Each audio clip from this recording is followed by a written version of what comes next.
Hello, everybody, and welcome to the Friday Debate podcast by Android Authority, discussing topics in Android every single week. This is episode 11 of the FDP. This time we're talking about Chrome OS. Well, we did see a lot of announcements this past week, around April Fool's Day, about some Chrome ecosystem products that are coming out, including the Chromebit by ASUS, or with a partnership with ASUS, I should say, and a couple of Chromebooks, and an updated Chrome OS that now will be able to take a tool that will allow you to test Android on Chrome OS. We talk about whether or not Chrome OS is a sustainable ecosystem, especially for the types of people that we are in the world that we have with PCs and Adobe Photoshop and Premiere Pro and all these things, and whether or not we would be able to convert to Chrome OS or to a Chromebook per se. Now, the only person on the panel, I'm joined by the usual panel this week, is Jonathan Feist that has a Chromebook. He's the only one in the group that has one, and he gives us a rundown of how he feels about the Chrome OS and how he uses it on the daily, and then we kind of pontificate on whether or not we would be able to dive into that particular ecosystem. We have a double feature today because last week's technical difficulties made me have to find some extra solutions and release last week's episode today as well. So you're getting 2 episodes today, and I hope you enjoy them. Some changes down the pipe are going to happen with the Friday Debate podcast. Nothing too drastic, but we will let you know what that is in a specialized episode by me, probably for about 5 minutes, letting you know everything that you can do to add your voice to the FDP, not only on social media, but in plenty of other places across the internets. With all of that, if you're watching the YouTube version of this, make sure you hit the card on the side, and you'll be able to head on over to the Friday Debate podcast post at androidauthority.com to find all of our social media links. You'll also be able to find where you can get the podcast in other formats other than YouTube, like on Stitcher and iTunes and Pocket Casts, and those are, of course, the best ways of listening to the Friday Debate podcast. Without any further ado, this is episode 11, Chrome OS, of the Friday Debate podcast. Hope you guys enjoy.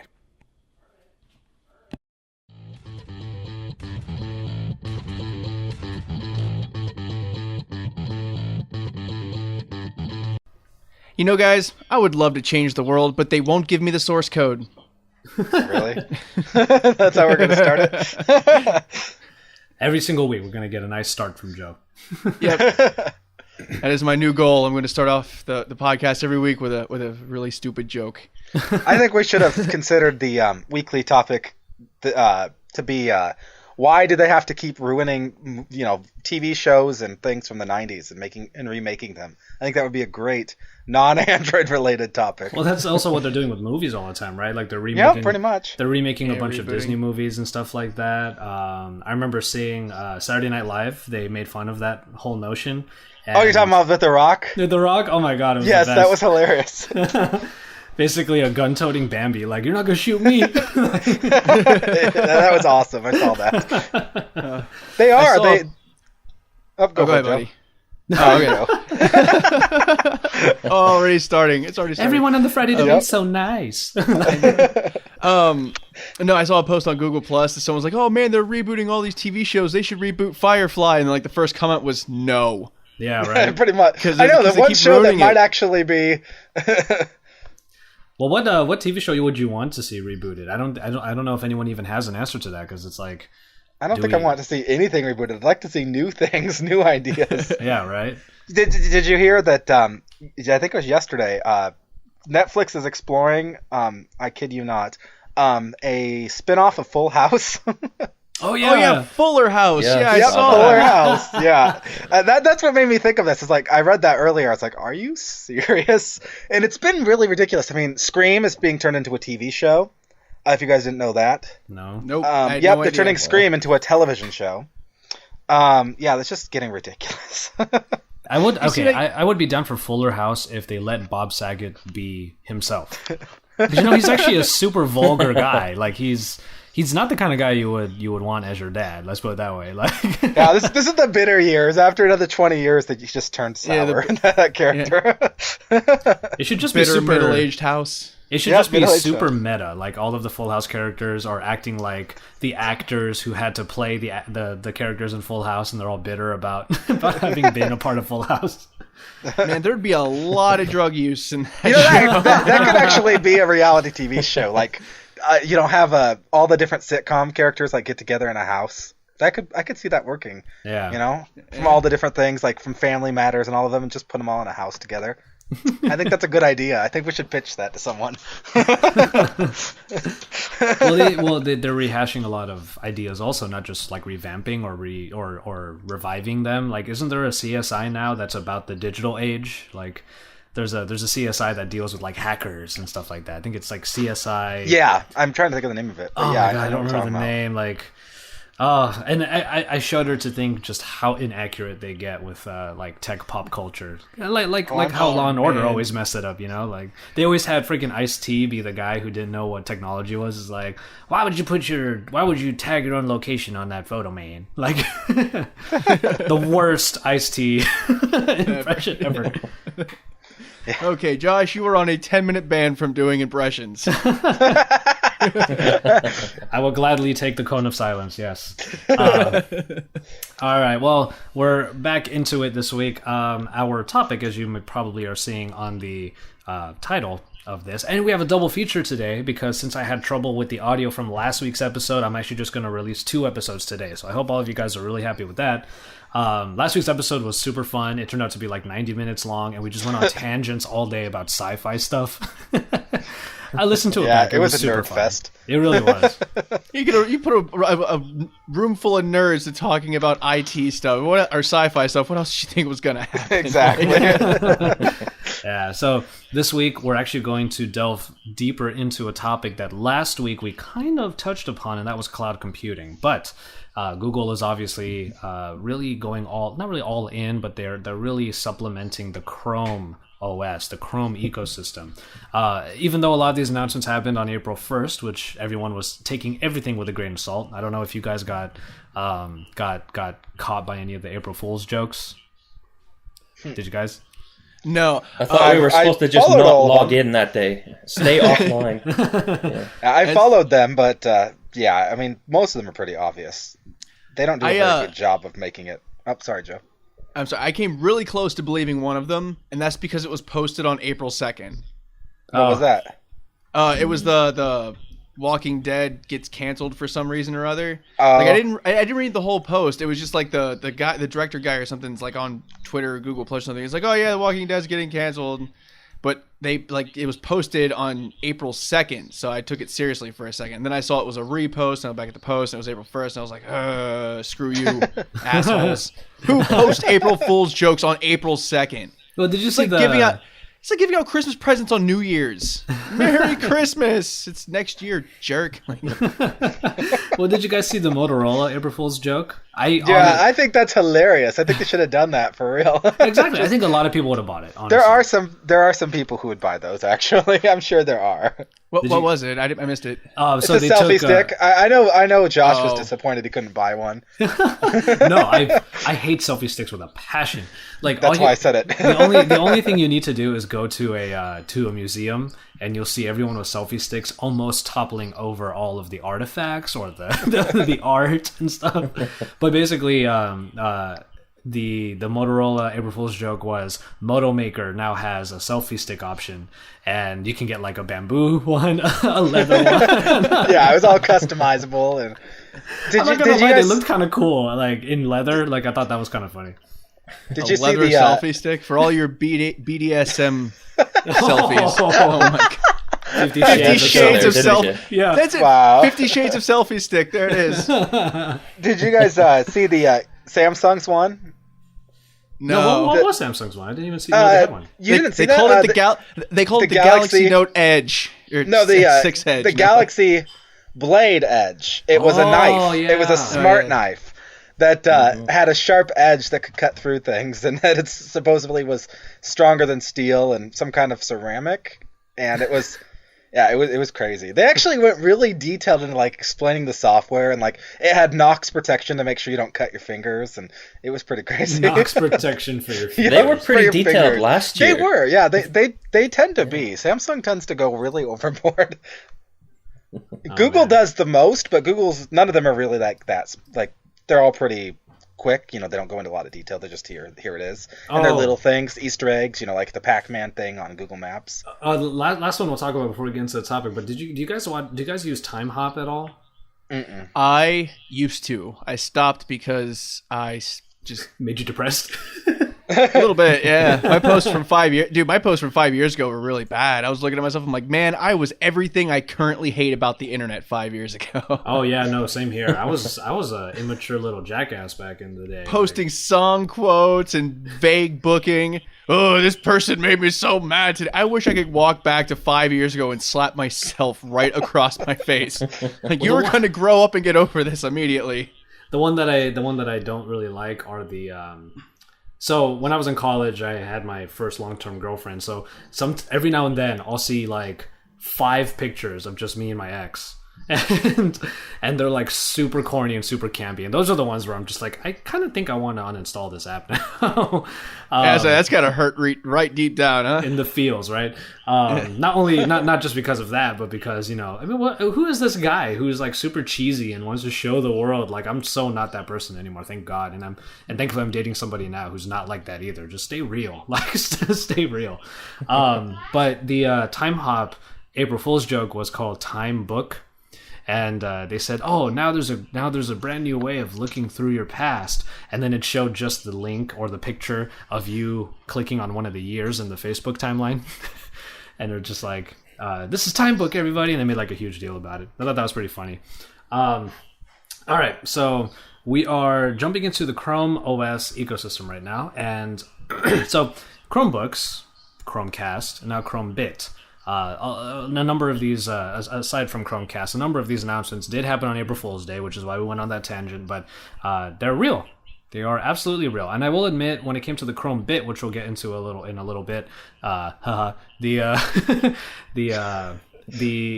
actually thought that it was fake. Like, to create a small little dongle like that for an HDMI-capable TV rather, and all of a sudden have a working PC there. That's something we'll get into in a little bit, but I personally did not think that was like a viable like peripheral to have. But the first thing I wanted to get into, because I know that we're all going to have positive feedback on this, is you all have Chromecast, right? Yep.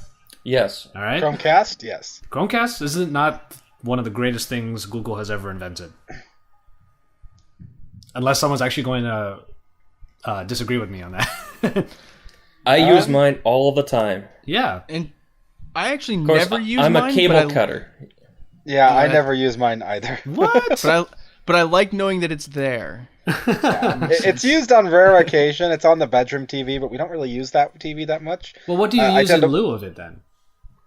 Roku. I'm a horrible person like that. I like my Roku. I don't know. I like having a remote. I'm sorry. I just do.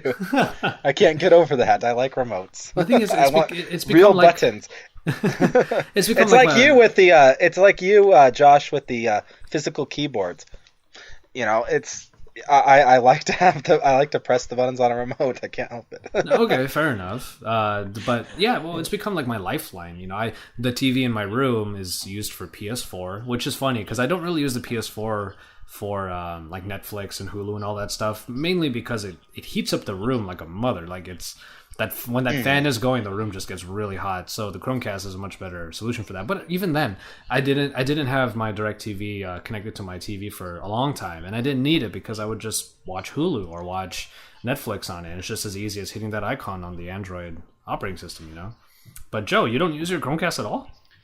No, not really. I mean, I use it to like test apps and stuff when the situation calls for it. But like on my main TV, I have my Xbox One and a cable box and an Xbox 360 and a Nintendo Wii U. So I mean, if I can't get to what I'm going for using one of those devices, Chromecast isn't the solution. I need a lobotomy. And then my the other screens in my house. I got my laptop my laptop, my computer upstairs, my tablet, which has it's the NVIDIA Shield tablet. So I got something just broke. Sorry about that. I was messing around with like a screw and it just dropped it. Everything, I don't need it. Everything is already connected to the internet in the ways that I need it to be. And the one thing that I would wish had Chromecast support doesn't, which is the Funimation app where I watch all of my anime. You don't use like Crunchyroll or? Yeah, it's like Crunchyroll, but has smaller, a more specific set. Funimation is a studio. They do voiceovers and they do a lot of dubbing and subbing and stuff. So the stuff that they dub and sub, they have licensed for. So they. It's the first time I'll ever be able to ask a anime related question. Dubbing or subbing? What's better? Dubbing. Really? Yes, and there's a reason. There's a reason for it, and because I know, like, for the authentic experience, you want the subs. But the thing is that if I'm sitting there and my eyes are at the bottom of the screen reading the text, I'm missing what's going on at the top of the screen.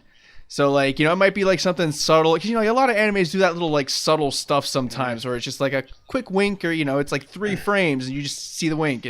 But I'm missing it because he's saying something and I have to read what it freaking is. So, I like the dubs, at least when the dubs are done well. That's the problem, is they aren't most of the time, buddy. They tend to be horrible. A lot of the time. They do. Like, Full Metal Alchemist had really good dubs. Fairy Tail has really great dubs. Dragon Ball Z had really terrible dubs. Holy crap, that show. Joe has never sounded more gangster than right now. Let's go for good dubs, man. How about you, Feisty? So you are of the Chromecast army like me? Oh, I thought you were asking about dubs and subs. The subs, man. Come on. Subs, yeah. That's what I was leaning towards too, but yeah. Screw you guys. Yeah, absolutely. I use the Chromecast all the time. Now, here's the thing. I'm still kind of in my transition, my move from Canada to the US. So a lot of my stuff is still in storage in Canada. My PlayStation, my DVD player, stereo system, all that stuff is still up there. So I've just got a little TV and a Chromecast, and for what little I use it, pretty much if the TV's on, the Chromecast is being used. Okay. So obviously we have the Chromecast taking... the cloud, which is such an odd term to use sometimes because it's like that movie that Jason Segel was in. No one understands the cloud. And then, so essentially you have your smartphone, you're already streaming from the cloud, you're already streaming your media, and then you hit a button, and then it sends that same signal to a different peripheral into your TV. That's kind of the whole basis of cloud computing, being able to have everything either stored in the cloud or coming from it. Now we move into the PC base, which is what the crux of our topic is. Feisty, being the one person in this chat right now that has a Chromebook, can you convince us as to why a Chromebook is a better solution than what PCs or Macs, if it happens to be, we have now? No, I cannot. Uh-oh. So I'm going to try. Okay. But so here's the thing I found with Chromebooks, and I spent a lot of time researching before I purchased mine. I should have gone all out and gotten the Pixel, but budget dictated that wasn't in the cards. If you get one of the low-end, small, like 11-inch, 11.6-inch, I think they are, Chromebooks, unless you're looking for a tablet replacement, it's not going to suit any of your needs. Now, the Chromebook I got is the HP Chromebook 14. It's got one of the newer, bigger Intel processors. I mean, it's not much, but 1.4 gig dual-core processor, and it's enough to get by. It plays 1080p video. I mean, it's more than enough for daily usage. But again, I spent the extra time, I spent the extra money, I got a bigger unit that's a little bit more capable. Where did I go wrong? I got one with 2 gigabytes of RAM. And we'll let Joe jump in later and talk about RAM usage through Chrome, but let's just say if you're buying a Chromebook, get as much RAM as you possibly can. If there were ever a hate portion of this device, it's based on a lack of RAM. Okay, well, coming from the writing standpoint, and I guess Grushy, you could give us your insight on this. coming from the writing standpoint, let's say you're not necessarily doing a whole lot of, let's say, video editing or photo editing or even gaming. Let's say gaming. Is this a viable laptop or computing system for somebody who doesn't do those other things? Would you recommend someone use it over the locally processed, like word processors or even like Evernote, which in a way is a cloud computing platform? Is this a viable solution for anybody who doesn't do the creative types? Let me jump right back in there for one quick second. Although the Chromebook does focus on the cloud quite a bit, it does not need to. Most of them come with a free year or two of 100 gigabytes of free Google Drive storage. I haven't activated that. I don't really need it or want it. I have other solutions, but there's this misconception that Chromebook is strictly the web browser and strictly for cloud operations. But it isn't. It has its own built-in file explorer, media players, calculator. It has local apps that work offline. Mm-hmm. It has a text editor, and I don't use it for writing for Android Authority. I use Blogger or our website for that. But the text editors are there, can be used locally offline. Okay, well, sorry, go on. Well, even with that in mind, even the fact that and that's true, there are some local storage / localized work that can be done on a Chromebook, but even given what is available in the Chrome OS itself, is it a viable solution for someone who's maybe used to the Microsoft Office ecosystem, for example? No, if you're dedicated to, and I encounter this all the time, people in my world, Microsoft Excel, there's nothing locally that comes even close to comparing to Excel. You'd have to go online, of course, Google Drive, Google Sheets, whatever it's called now, but nothing locally, no. Oh, okay. So Grushy, how do you feel about Chromebook and Chrome OS in general? Because you are primarily a writer for us, so does a system like that appeal to you as someone who's not going to delve into anything graphically intensive? Yes and no. I don't own a Chromebook, but I have used them. Battery life, for the most part, tends to be... I don't know on your model, what's the life, John, on your particular model, but I know it tends to be pretty good, depending on what you get. I get about 10 hours. That's it's amazing. Yeah. Oh, wow. See, to me, yes, as a writer, especially when we're at events like CES, when my laptop was dying every 2 hours, yeah, it sounds amazing for basic stuff. And the reality is, the cloud computing, if you're in an area with reliable connection, most things you can do locally, you can do on the cloud. If you're a Microsoft person, there's Office 360, 365, and there are solutions. You can still enjoy a full computing experience if you're willing to put things in the cloud. Now, not everyone's willing to do that, obviously. Some people either don't have reliable connections all the time, although I think that's becoming, for those at least in major countries, developing countries, in Europe and, the United States, it's probably less of an issue anymore. Honestly, most of us probably have reliable access most of the time. Not all the time, but most of the time. But I think it comes more down to, people fearing privacy concerns and things like that, to be honest, Mm-hmm. So yeah, would I use one? Yeah, I've actually considered getting one. And even though I'm a little bit leery about the whole low RAM thing, like Feist has mentioned, they have the new Asus. It's a convertible that turns into a tablet, basically. Folds back. I think it's kind of cool I think it's only $250 or $300 or something, like that. It's pretty cool for what it is. Yes, technically Chrome OS isn't great for touch, but I don't know. It kind of appealed to me. I thought it looked interesting because I like the idea of convertible devices. None of them have really worked out very well, but I like the idea of being able to converge things.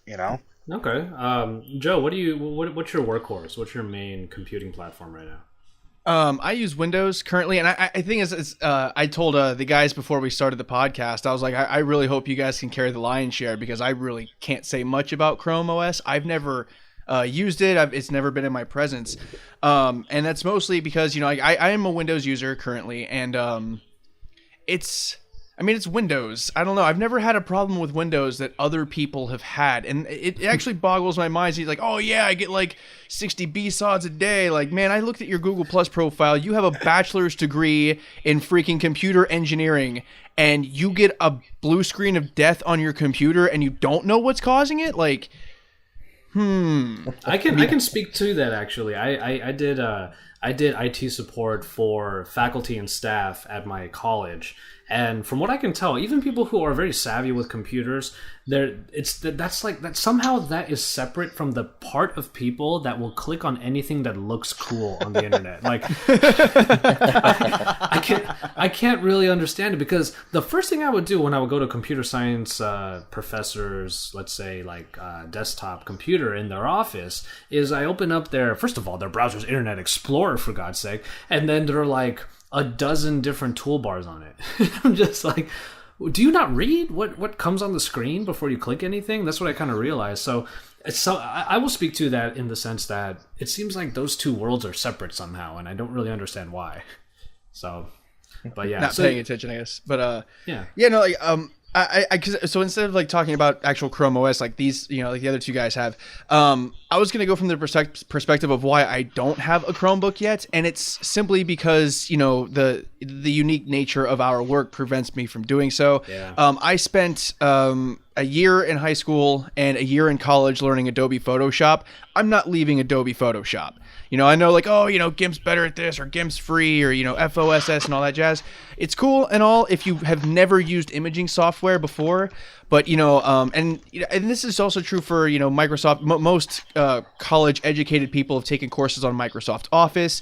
Anybody who's done any graphics design or video game design or, video editing stuff in college has used, Premiere Pro and Photoshop and these really big, really heavy programs that you don't get on Chrome OS, or even on Linux for that matter. And, so when people ask me like, well, how come you just don't switch? It's because I have learned how to use this ecosystem, and for me to change to a wholly different ecosystem without the tools that I, currently use is literally a step backwards for me, because I'm going to have to relearn, I don't even know, is there even a video editor on Chrome OS? Not that I know of. I don't know. Yeah, so I literally video couldn't editor, do my not so job. much, I don't think.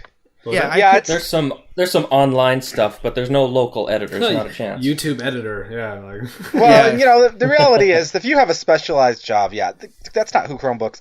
Chromebooks are meant to be your casual device. Most people who use them on a daily basis have no major need, and if they do, then they have two devices, one they use for business, one they use for pleasure. Well, they used to say that about Macs also, that for the creative types, Macs are the end-all be-all type of ecosystem, and then slowly Windows sort of got that backing from Adobe to the point where they got their own suite of great creative applications that aren't just for Mac.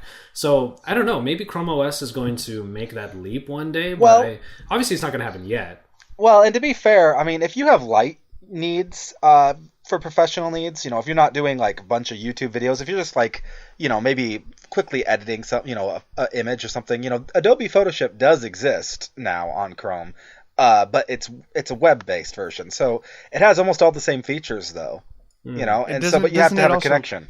Doesn't it also cost money like per month? Like you can't just buy a license for it? I believe that's true. I think it is a monthly subscription. I'm not 100% sure on that. But yeah, that's why I haven't gone to the Creative Cloud yet. I still have the I think it's like CS6, it is. You have to have that's correct. I just looked at it. Yeah, so I mean, and it's not cheap either. It's like what $20 a month or something, like $10-20 a month. Yeah, it's not and you cheap. have to get like it's not user friendly, especially if you're like me and you went through the trouble years ago of buying CS5 or CS6 or something, and then like, oh yeah, I switched to Chrome OS. You can still use those tools online for $50 a month. Like, nope, sorry. Like, it's just I guess my point isn't so much that it's where we need it to be yet, but that it's possible.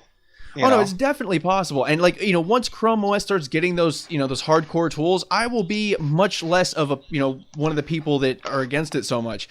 But, currently, I think I can't remember if I had this conversation with you guys on this very podcast or if I had it with somebody else, but, I hear the thing that people say all the time that like most people can just switch to Chrome and be okay. And, because like, and I think about that and it's like, well, most people I know use Photoshop or they play games or, they do something, have iTunes or something that you absolutely cannot recreate on Chrome OS.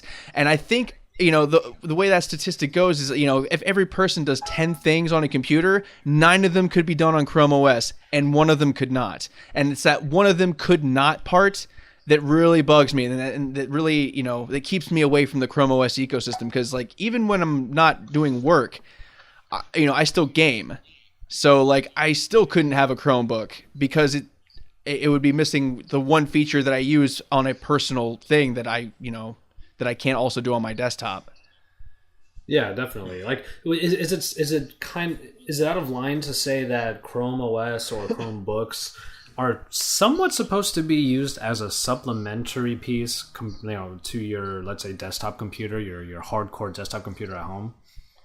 I would say that's true. Could we see Chrome OS becoming like a desktop solution? I don't think that really looks like it. Not right now. Not in the way it's going either. Because like even if it gets, because I know we're going to talk about this eventually, but I'm going to bring it up now anyway. Even if it gets full Android integration, Chrome OS still can't hold a torch to the kinds of things you could do on an iMac or on a Windows desktop, or even to some extent I guess to a different extent on a Linux desktop. Because I mean, you have just so many more tools and so many more things that you can do.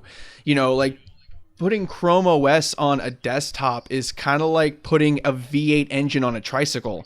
Like it's just like it doesn't make it easy. Like a V8 engine needs to go in the car, and kids ride tricycles. So like it just seems wrong, like on too many levels, to have a Chrome OS desktop, at least right now. Obviously, the 8-year-old version of me is seething right now. Like, I would love that. That would be so cool. You were riding. I think the more pertinent question is: you were riding tricycles at 8 years old, bud? Was it 8 or was it 6 or 5? Whenever kindergarten was, I remember at my school they had like a shed and there were just tricycles in there, and we would just ride around the whole school. That was really fun. So yeah, speaking to the Android. Let's say having Android on Chrome OS, as we see here, there is also the possibility, or rather, there's going to be a tool that allows Android apps to be used on Chrome OS for testing. For testing is the main word there. Feisty, do you have any Android-based applications on your Chrome OS at this point? No, not at all. Why not? I've had no. Because the ones that are there do not appeal to me. I don't use them on my Android device. Why would I use them on the Chromebook? Okay, fair enough. I didn't really. Yeah, that's a big issue. A lot of the apps they have right now are they're missing a lot of the big ones. It's a lot of the small ones. What do they have? I thought they had Evernote and. Dang, what else was there? Like the Google apps, right? They had Google. Well, they have most of those apps as native apps. Like Google Keep, for example, has a native app. It's not an Android app. It's a Chrome OS app. As far as probably should have done a better job of looking ahead of time. I'm trying to remember what all they have for actual Android apps, but it's limited. A lot of the big things, like your Facebooks and stuff, aren't there to my knowledge. Let's see.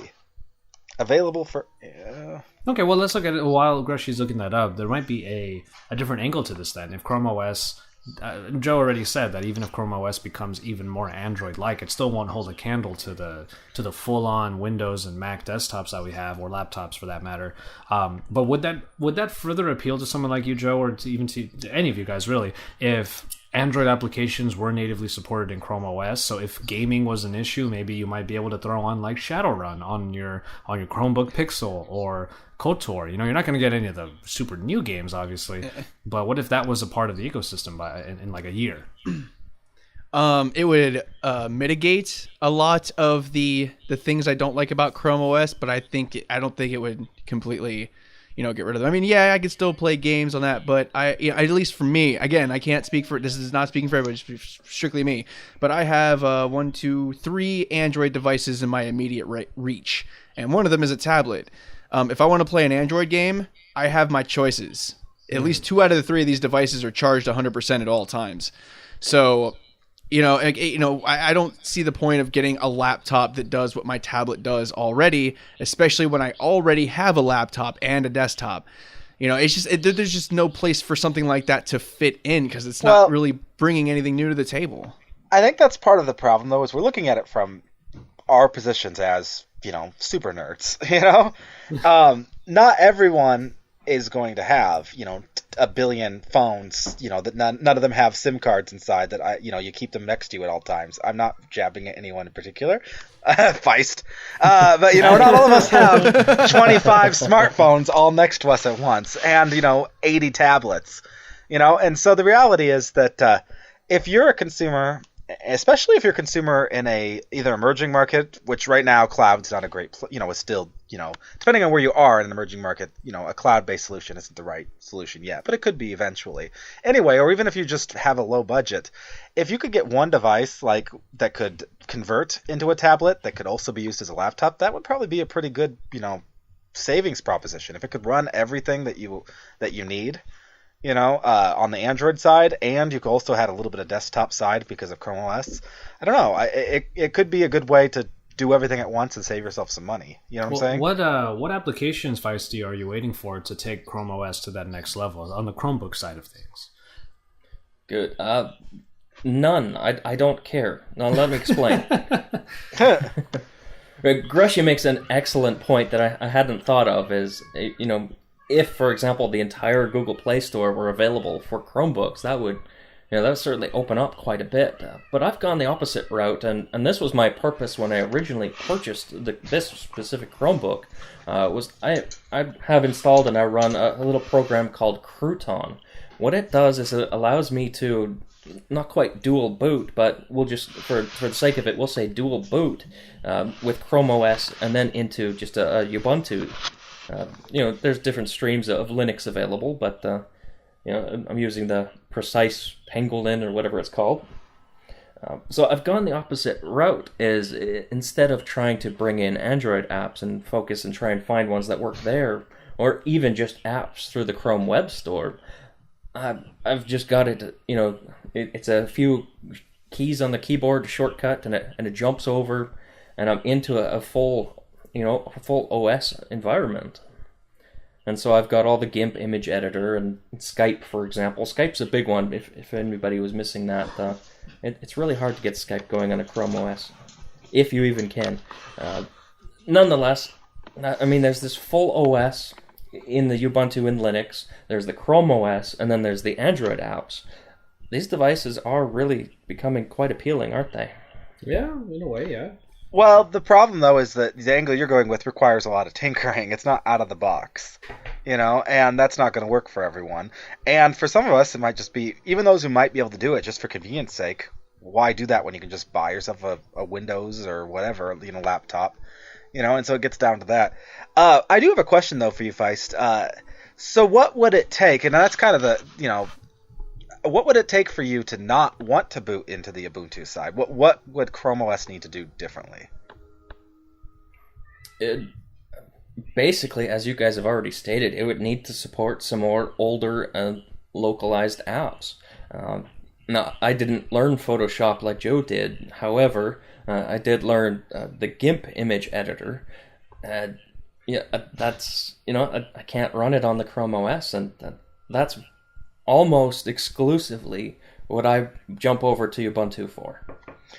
So with some, again, the Chrome OS, one other thing that really is shortcoming on it is the File Explorer. Okay. It's there, it works, it functions, you can zip and unzip folders and files and stuff, but it's missing this one key little thing that I'm accustomed to doing, is selecting a file or two or 100, whatever, right-clicking and saying Properties. It doesn't exist here. It's just a basic file explorer. It shows you your files, and you can do some copy and pasting. So, that sort of stuff is really where it falls short for me. Can you get by without those? If you're comfortable on an Android device without a file explorer, then this won't bother you. If you're not doing any serious image editing, or you're comfortable using the online ones, there's one called Pixlr, Pixlr. It's a great little app. I don't like it, but it's a great little app. Works fine. It's cloud-based, and it's a Photoshop mini, so to speak. And they'll hate me for saying that because they believe they have more features than Photoshop. But yeah, that's another story.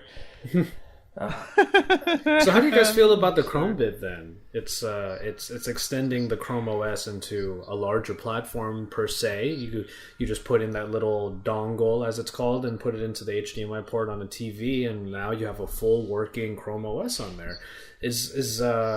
Seeing that we understand the limitations of Chrome OS, is this a move that needed to be made, do you guys think?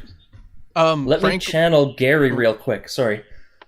Gary would say the Raspberry Pi is out there, and there's a few other like MIPS powered devices and stuff that already do this. But sorry, go on, Joe. Nice job channeling Gary there. Next time, try the British accent thing. Oh, right. Sorry, I'm no good at that. I won't even try. The Chromebit, of all the Chrome OS devices that have ever come out, I think the Chromebit is the one that makes the most sense. Really? I think I like that a whole lot better than all of the other ones, and the reason for it is because it's a form factor that is incredibly weak. I mean, you know, we have the Chromecast and all that, but can you guys name like an Android stick or like another stick computer that has the kind of I mean, it's one of those things where, like, you know, when you look at a Chromebook, you know, you look at it from, you know, being on a Windows laptop or being on a desktop and looking down at the Chromebook. When you're looking at it from a computer stick perspective, you're looking up at the Chromebit, because the Chromebit is, you know, functionality-wise, far and above, like, pretty much any other stick computer that you can probably think of. So, you know, at least and that's just my opinion, by the way. But, you know, in my mind's eye, you know, if I'm going to have, you know, Chrome OS anywhere, it would be on a little stick that I could plug in everywhere, because I mean that's essentially what, you know, Pen Linux or whatever it's called, something like that. I know what you're something like that. Yeah, you know, I mean that's the reason why those things exist, is because, you know, being able to transfer your entire computing environment from one monitor to the next, and you only have to carry your peripherals with you, like. That's something that seems like it's more suited for cloud computing than something like a laptop, which you can take with you anywhere, even in the offline places. So, yeah, I'm kind of going in circles at this point, so I'm going to stop talking. Well, it obviously has to do with your... it obviously has to do with your use case, right? Because honestly, when I think of a little stick that goes into the TV, I'm thinking of the Chromecast, because what's the main thing I want to do on a TV is enjoy media. And yes, there would be nice to have maybe a few things that are work related on there. But if I already have a Chromecast and I have my smartphone already anyways on me, then that would be my use case, is to just turn on Netflix or Hulu or YouTube for that matter. So I suppose to me the Chromebit just kind of seems like it's such a niche, is what I think it seems like to me. Yes and no. Oh, go ahead. Oh, sorry, go ahead, Joe. I was going to say, you know, I can't imagine a use case that couldn't use something like the Chromebit, because, I mean, it's, you know, you have a little, like, say, Bluetooth keyboard or something you can type on with it. You can still go to Netflix. You can still engage in all of your media, since it already has to be on the cloud anyway. So, you know, you just plug it in the back of the TV, connect to Wi-Fi, and boom, you have all of your music and all your stuff like that. And all you have to do is carry on like a little app or a little keyboard on you all the time, which isn't that bad. But you know, I can't imagine, like, you know, being able to take that out and go to a friend's house and plug it in, and, you know, you still have Hulu, you still have Netflix and all that stuff. It just seems like it would be more convenient, you know, regardless of the use case, than having a whole laptop to carry around. You just have this little thing and maybe a keyboard. Yeah, I do give Asus a lot of credit, though. Asus really does seem to be the company that really believes in what Google's doing. So they're usually the ones who first put out certain things like the Chromebook, or in this case, the Chromebit. I could see it working as a replacement to my Chromecast if I wanted that extra functionality, I suppose. But, you know, my own hope is that Chrome OS evolves to the point where you have Android apps working natively on there, for example. So if I'm in like a hotel room, I've been traveling a lot recently. If I'm in a hotel room, I'll just pop that thing into a HDMI port on the TV inside the hotel room and be able to do pretty much anything I want on that TV. That does sound like a good time to me. But yeah, Grushy, you were going to say something? Well, yeah, I guess to me, I think you're kind of, I don't want to say you're looking at it wrong, but I think that part of the point of Chromebit isn't so much, I think it basically is Chromeboxes have not done well. And they haven't done well because they're kind of pointless. They're big, they're bulky. They really don't accomplish anything that's that special or unique. And so I think the Chromebit's just an evolution of the idea. Basically, it's saying, hey, now it's smaller, now it's more convenient, and you can take it with you. Whereas Chromeboxes were big enough that wasn't really it. You know, and so pricing's not too much more. I mean, not too much less on the Chromebit than, you know, these Chromeboxes, but they're a lot more convenient. And Google has really, I think that they're going after, you know, once again, people who might have a monitor sitting around, from their last computer, but now that they have a tablet and a smartphone, they don't really want to buy a new computer. But every once in a while, they wouldn't mind using their word processors, type up a document, or during tax time doing this or doing that. Well, I have a monitor already. I already have a keyboard and a mouse. They're all USB compliant. Now I can just plug in this Chromebit to the back of my monitor, and I have a cheap computer I can use for when I need it. And so I think it's really more about appealing to those people who have, because how many people have a monitor that would work, an HDMI monitor? I mean, yeah, maybe not as many, but that they aren't using. I know I have several. I have 2 HDMI monitors. They're not being used now. Well, I will say that I've run into those people who have gotten like a Chromecast, and this was when the Chromecast was first announced. And I remember people calling me like, how do I use this thing? And then I went to, basically be tech support for them, and their TV didn't have HDMI ports. I suppose it does happen. Yeah. So I guess to me, I think Google very much is trying to get, trying to get their services to people who don't have them now. And I think the Chromebit's just an extension of that, opening it up to people. I have to agree with you completely. It's just a transition and, another option out there amongst other options. You don't need this device. It does not fill a niche, but it is a neat little unit to have. And if you're looking for something to fill that empty slot on an unused monitor or TV, it sounds great. But other than that, I mean, right now, I believe Best Buy has the, of course, this is going to be dated by the time anybody hears this podcast, but I mean, there's a Chromebook on sale right now for like $129. Yep. And you can pick up an HDMI cable for $5. And so, essentially, for just a few dollars more than, this Chromebit plus Bluetooth keyboard, you've got a portable device that is its own computer with screen that you can just hook into a computer and do the same stuff. Touche. You win that one, sir. Not to if you don't mind, Josh, I have a question I wouldn't mind asking people. Is that cool? Yeah. Go for it. Not to hijack the. I just have a. Not at all. We're co-hosts. It's not. If there was if Google was listening, and you could give them, and this is for anyone, and you could give them tips on what they could do differently with like what functionality would you like to see on on a Chromebook or a Chrome OS. Would you like to see, Google Play full store? Would you like to see, support for line? What do you think that they would add? What would you give them as advice to make Chrome OS more appealing when compared to like Microsoft's, Windows and, Mac and whatnot? Well, I'm going to take a bit of an off-base answer on this one because I have been thinking about it since we were talking about like the Chromebook Pixel and whatnot. I was there when the Chromebook Pixel was first announced, and I remember seeing the specs on it, and I thought, man, that's a great-looking laptop with some pretty good specs. I won't necessarily be able to get too much done on that, not just because of Chrome OS, but because the specs themselves are not really geared towards the hardcore creative/gamer type. I want to see Chromebooks that have the specifications of a, let's say, Ultrabook, like the one I have right now. And perhaps maybe Google can start to push the idea that, much like when Apple finally realized, there's just certain things that Windows will be able to do that our Mac OS won't be able to. And one of those main things was gaming. And eventually they created Boot Camp. I would love to see Google create some sort of, let's say, campaign or some sort of software that will allow you to dual boot from one to the other.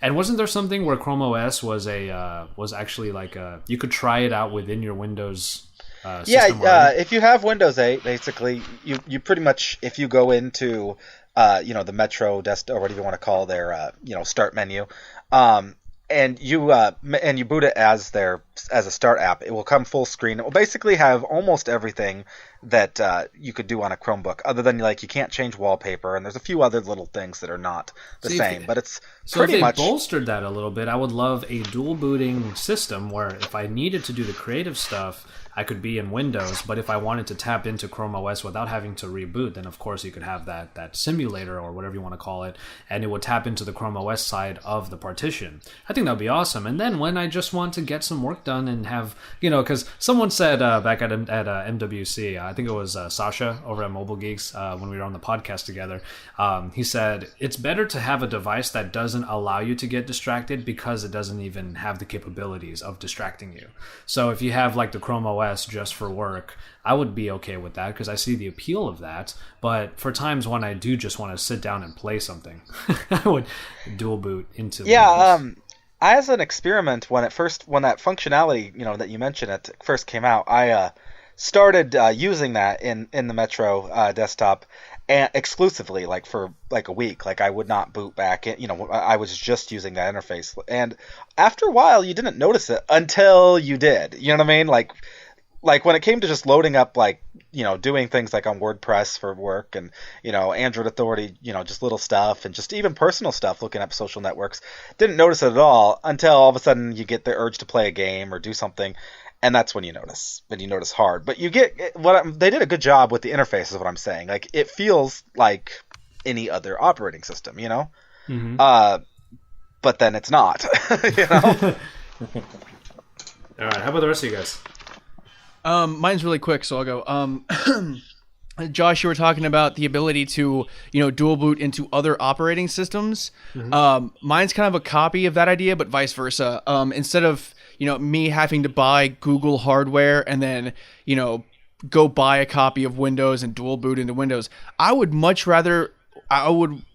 prefer to get a copy of Chrome OS and dual boot on my existing Windows hardware. Oh yeah, I think that would technically do that, by the way.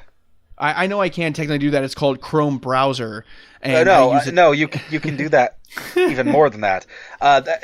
Just like, okay, how Chrome has the open source side, Chromium, right? Yes. So does Chrome OS. There's Chromium OS. Oh, goody. But the problem is, like many other Linux distros, you can do it, but like I tried it once on one of my old HP laptops. It ran like crap. Exactly. So, that's capably part of the issue. All right, fine. I will rephrase that for Mr. I don't understand sarcasm over there. A functioning, well-performing Chrome OS there you go. Thank you. I can dual boot with my Windows hardware. Because, it's one of those things where it's difficult to even, you can run the emulator, you can get the Chromium OS, or, and I maintain that using Chrome browser is essentially using Chrome OS, minus a few large features, especially with all the RAM it takes up. Like, you got 4 gigabytes of RAM swallowed up into a browser. It's running a freaking operating system. I don't care what anybody says. But the idea that I can't test it, I can't play with it, I can't really do much with it unless I go and spend, even if it's only $120, that's still $120 that I have to, sit down before I can even decide if I like this operating system or not. And that's really the number one deterrent for me for trying out Chrome OS, is that I don't have a means to do so reliably without actually buying the hardware. And, if I end up not liking it, then I just wasted $120 on something I could have, I could have gone to the movies like 5 times with that or something, I could have done something enjoyable with that. Instead, I'm going to, sit around with this, if I don't like it, this aging dusted up Chromebook on my desk going, why did I buy you? I hate you. My mistake staring me in the face every day, like this waterproof Bluetooth speaker that cost me $20 and doesn't work anymore. That's what you get for buying something at the checkout counter. I mean, come on now. It was an Amazon add-on item. You know what? That's exactly the same thing. An Amazon add-on. Yeah, exactly. Yes, it is. I didn't realize that till just now. Oh, there you go, guys. There's your Joe's an idiot, your Joe's an idiot thing for the week. Holy crap! I didn't even think about it that way. Idiocracy. Yeah, because if I want to try Linux, I can download 40, 50 different kinds of Linux. And if I want to try, a Mac, I can, granted, I'd have to do some stuff to my computer, get something different there. But I can build a Hackintosh and, get Mac for free and try it without, and I know it's piracy. I'm sorry. I don't condone that behavior, but I can try it before I go and spend $3,000 on a MacBook. But with Chrome, there's no way to try. There's no way to really immerse yourself and get into that kind of experience unless you buy the hardware as well. Because, like Grushy said, the software just doesn't run that well outside of Chromebook hardware, and I think that's really disappointing. I'd like to, Well, I mean, to be fair though, the same goes for Hackintosh. You have to you have to make sure you have specific parts, and I'm sure you could have a great working Chromium OS experience too with the right hardware. Well, I'd be okay with that, but I don't know what the hardware is. I don't know where they've built the drivers. I mean, you can go and find the Hackintosh specs. It's really easy. An Intel iBlah with a NVIDIA GeForce GTX blah with and then you just have to figure out the motherboard and just the motherboard at that point, because it'll accept pretty much any RAM and hard drive. So it's like you have to go shopping for one part. Otherwise, I mean, my 5-year-old laptop downstairs is Hackintosh compatible. So, it's not, I mean, yeah, you do have to do some special stuff, but it's not that difficult to even accidentally build or own a computer that's Hackintosh compliant, I guess is what I'm saying. Yeah. All right. Well, we'll go ahead and head over to Feisty then. Sorry, Grushy, can you reiterate can you say your so basically, if you could give Google advice, and I kind of touched on this with Feist to an extent, but if you give them advice on how they could better either change it or market it, or what they could do differently to make it to give it more mainstream appeal, what would be the big things? Okay, there we go. I hesitate to say these words, but I'm going to. They need to be a little bit more user friendly. No, certainly there's marketing, all that stuff. Google user-friendly? Yeah, well, and I mean... Our podcast shuts off focus, right now. I mean, the whole marketing campaign of the Chromebook is its extreme simplicity, but to step it up to go beyond the browser, so to speak, in Chrome OS, it gets complicated. I mean...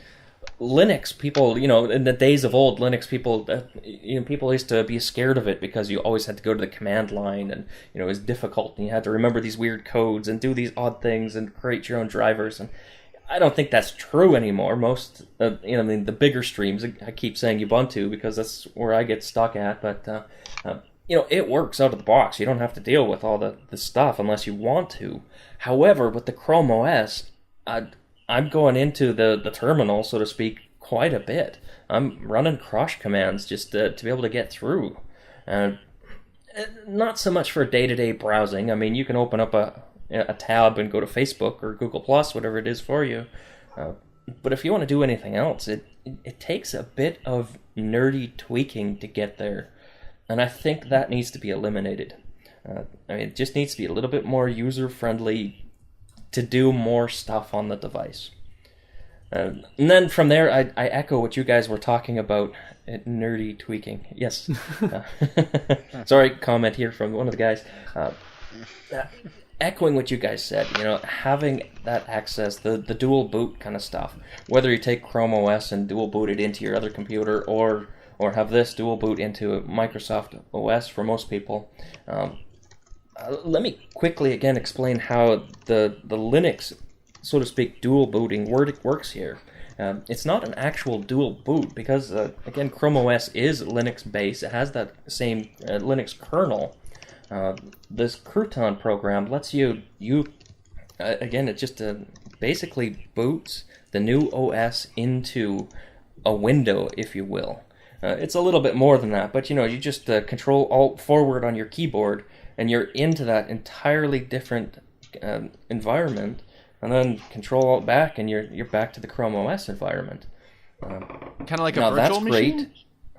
That's great. That's a great way to explain it. Yes, a virtual machine. CH-root, if anybody is in the know, cares. It's a CH-root, so to speak, virtual machine. So, it's not requiring you to shut down the machine and bring it back up as a dual boot setup. It just, it's there. And if the Windows programs that people are accustomed to and know and love were also available that easy, I think this thing would be killer.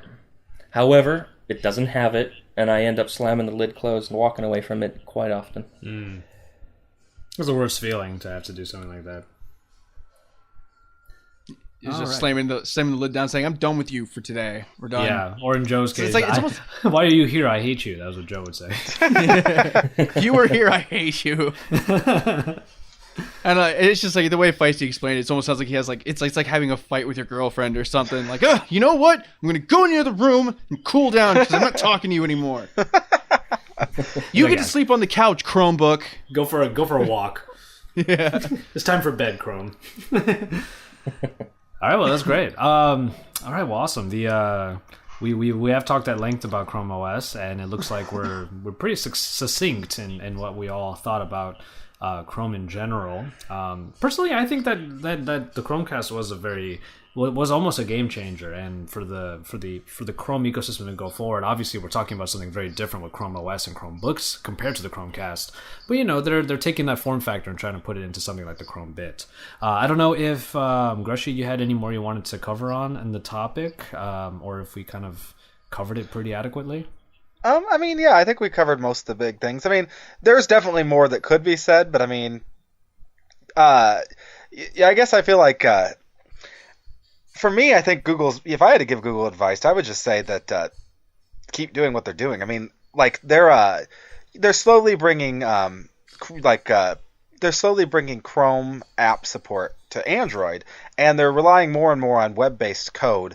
And I think the idea of someday, and I think that's where Google's heading, is that you'll be able to run the same app on your Windows machine, your Mac, your iPhone, your Android phone, your Chrome OS device, because it will all be ran through Chrome, Mm-hmm. And that's what Google's aiming for. They want the cloud to all run through Chrome, and they're already laid the groundwork, and I think they just need to keep doing what they've been doing. And I thought that Chrome OS was a stupid idea. I'll admit it. I'll be quite frank. It wasn't that it was stupid. I just didn't see it would have enough appeal.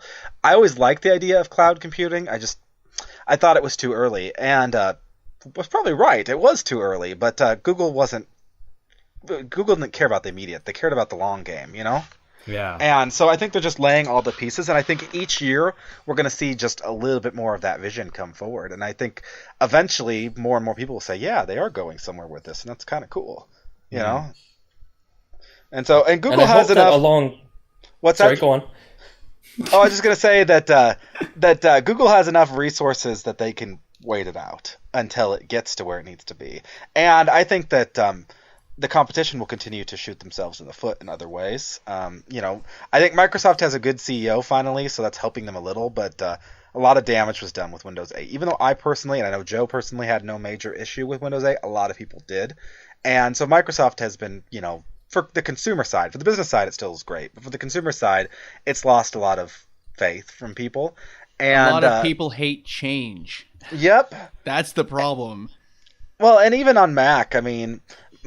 Macs have seen a lot of growth, but I think that growth's starting to... It doesn't seem like it's as crazy as it was for a few years. It seems like it's starting to, taper off and just... It's the same thing with their iPhones. The people who buy MacBooks are going to buy MacBooks forever. Mm-hmm.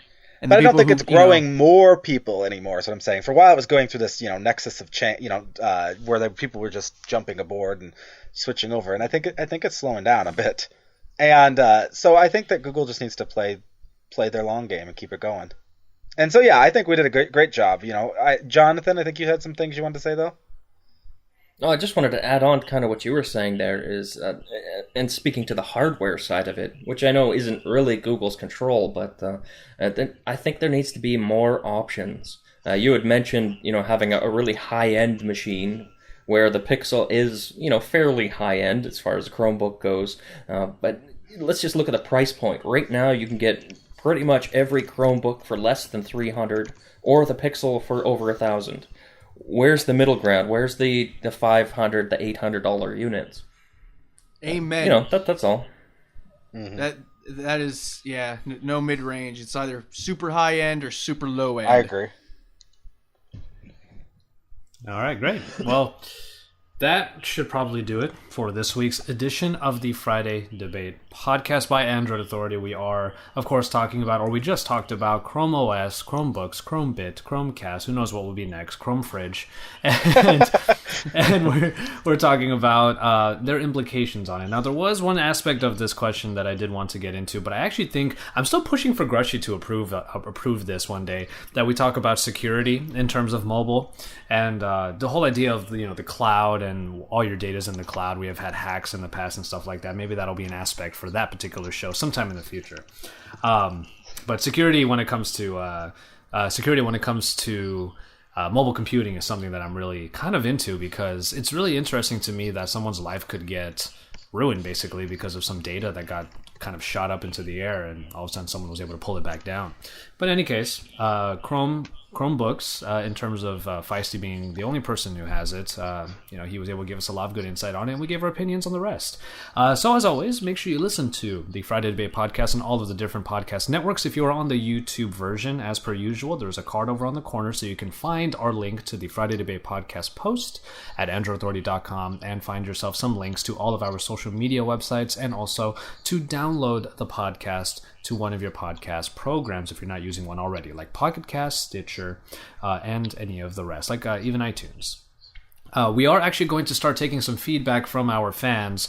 We're going to probably put some sort of poll, as Andrew was telling me right before the show, in order for you guys to give us maybe different topics that you want to hear us talk about, or even just have some questions for us. Maybe we'll do some sort of a Q&A episode when we get enough questions from the fans. So make sure you keep it tuned for that. Go onto our social media and tag us in your tweets when you're listening to the Friday Debate podcast, or just talk about it with the hashtag FDP.